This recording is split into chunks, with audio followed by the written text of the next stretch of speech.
Ramurthy YouTube ప్రేక్షకులకి ధన్యవాదాలు.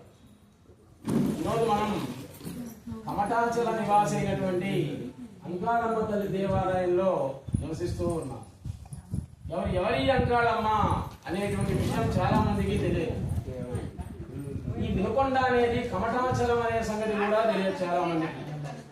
అసలు ఆ కొండ కమటాచలం అంటే, కమటం అంటే తాబేలు ఆకారంలో ఉంటుంది.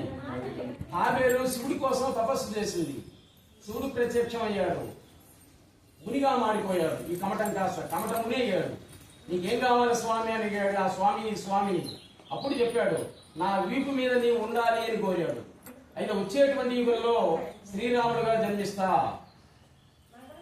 కాబట్టి నీ వీపు మీద నేను నిలబడతాను అని చెప్పాడు.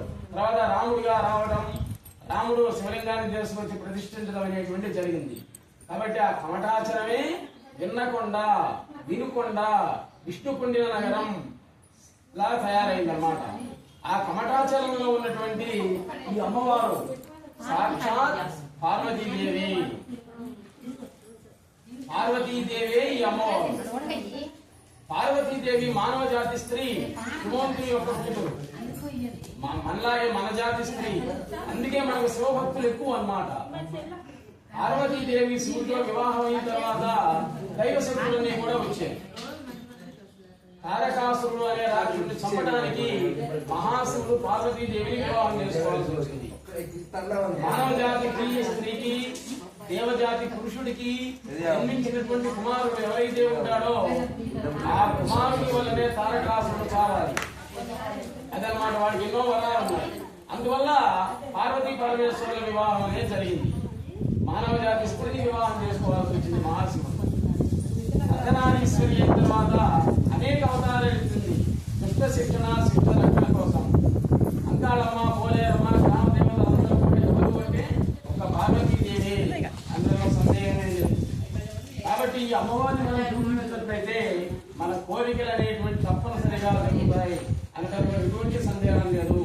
నీకు ఎంత డబ్బు ఉన్నా, ఎంత ఆరోగ్యం ఉన్నా, ఎంత అందం ఉన్నా కానీ చిట్ట చివరికి మనశ్శాంతి లేకపోతే అవన్నీ పోయినట్లే.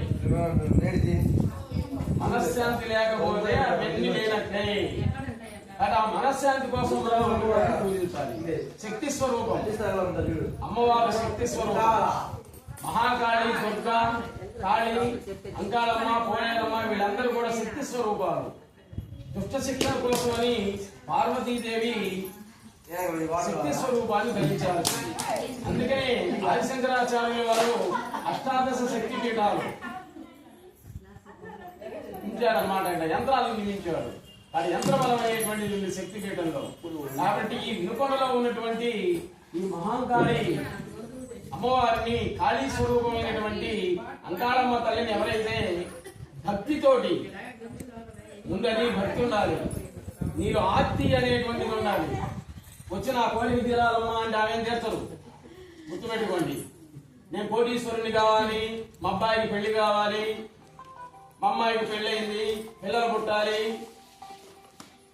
మా అబ్బాయికి స్టేట్ ర్యాంకు రావాలి, ఇంజనీర్ కావాలి, సాఫ్ట్వేర్ కావాలి అని నా కోరిక ఆమె చేస్తుంది. మనం అడిగేది అవి ఆమె. మనం అడగాల్సింది ఏంటని అందరికీ మనశ్శాంతిని ఇవ్వాలి అని కోరుకో. నీకు మనశ్శాంతి ముఖ్యం. అంటే ఆమెకి నమస్కారం చేస్తే ఆమె ఎవరికి నమస్కారం ఆమె కూడా చేస్తుంది. ఆమె ఎవరికి నమస్కారం చేస్తుందో తెలుసా? నన్ను ఎవరు ఏం కోరుకోకుండా ఉండేది అది నువ్వేమో కోరుకుంటావు, ఆమె ఏమనుకుంటుంది? నన్ను ఎవరు కూడా సామాన్య కోరికలు కోరుకోకుండా నన్నే ధ్యానిస్తుంది. ఏం కావాలని కోరుకో, అమ్మవారిని కావాలని కోరుకు, అంతే. ఆమె సాన్నిధ్యంలో ఉండాలని కోరుకో, ఆమె మర్చిపోకుండా ఉండాలని కోరుకో. ఆ విధంగా ఎవరిని ఏ కోరిక కోరకుండా ఉండే వాళ్ళకి ఆమె దండం పెడుతుంది అన్నమాట. నన్ను ఎవరు ఏమి కోరద్దురా, పనికిమాల కోరికలని. మనం కోరేదేమో ఇది, అది అడిగేది. కాబట్టి ఈ అంకాళమ్మ తల్లి సాక్షాత్ పరమేశ్వరి అయినటువంటి పార్వతీదేవి, శివుడి యొక్క పత్ని పార్వతీదేవి అనేటువంటి సందేహం లేదు. Please subscribe our channel Ullabanduru Ramamurthy. Next episode లో ఇంకో మహాశక్తిని గురించి, దుర్గా శక్తిని గురించి చెప్పుకుందాం. సెలవు.